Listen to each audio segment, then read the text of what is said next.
One rank one pension को लेकर के किस तरह से देख रहे हैं सर, देश में जो किस तरह से मजबूती मिलेगी? नहीं, वन नेशन वन इलेक्शन, देखिए आदरणीय प्रधानमंत्री जी का जो उनका विजन है, जो उनकी सोच है कि भारत विकसित राष्ट्र बने, और हम लगातार समस्याओं में ही उलझते रहते हैं। कभी चुनाव पंचायत का है, कभी चुनाव नगर पालिका का है, और कभी चुनाव विधायिका का है, और कभी चुनाव सांसद का है, लोकसभा का है। इन्हीं चुनावों के अंदर समय बर्बाद और पैसा वेस्टेज होता था। प्रधानमंत्री जी जो बिल लेकर के आए हैं वन नेशन वन इलेक्शन, उसकी मैं पूरी प्रशंसा करता हूं, और इससे खर्चा भी कम होगा, समय भी बचेगा, और ये भारत विकसित राष्ट्र गति से बनेगा। ये आदरणीय नरेंद्र मोदी जी की सोच है, और उसको सोच की हम पूरी सराहना करते हैं।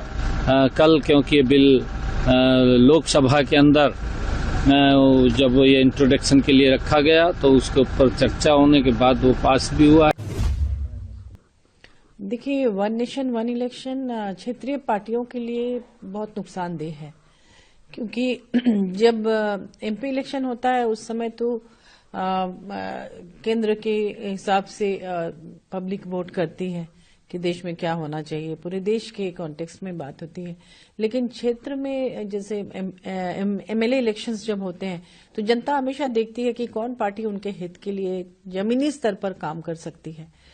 अब केंद्र में जिनके बड़े लीडर्स बैठे हैं, उनको पता ही नहीं रहता है कि क्षेत्र में क्या जरूरतें हैं, क्या होना चाहिए, क्या नहीं होना चाहिए। हमारे झारखंड मुक्ति मोर्चा को ही ले लीजिए कि अब तक यहाँ पे जब से झारखंड बना 2000 साल में, और 17-18 साल तक वहां भाजपा का लगभग वहां पर सरकार उनकी रही, लेकिन उन्होंने ग्रास रूट लेवल पर काम नहीं किया। उनके कार्यकाल में महिलाओं की तस्करी, नाबालिग आदिवासी महिलाओं की तस्करी चरम सीमा पर पहुंच गई थी। ऐसे ट्रैफिकर्स भी हुए जो प्लेसमेंट एजेंसी वगैरह बना के दिल्ली और अलग अलग शहरों में लड़कियों को नौकरी देने के नाम पर उनका शोषण करते रहे। पन्ना लाल जैसे ट्रैफिकर हुए जिन्होंने कहते हैं कि 15,000 से ज्यादा आदिवासी लड़कियों की तस्करी की। तो ये सब कुछ भाजपा के कार्यकाल में हुआ जब वो झारखंड में उनकी सरकार थी।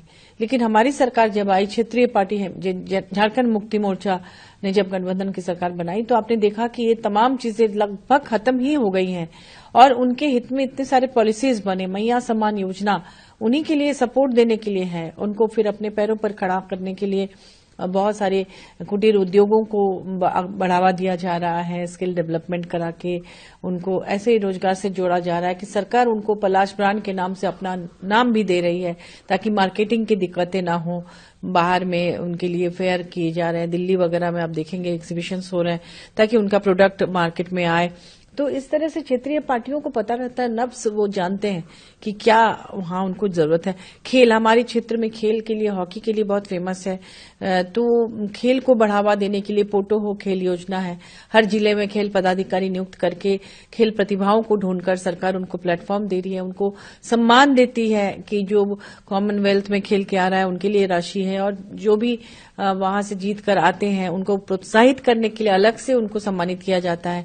तो ये सब कुछ क्षेत्रीय पार्टी ही कर सकती है।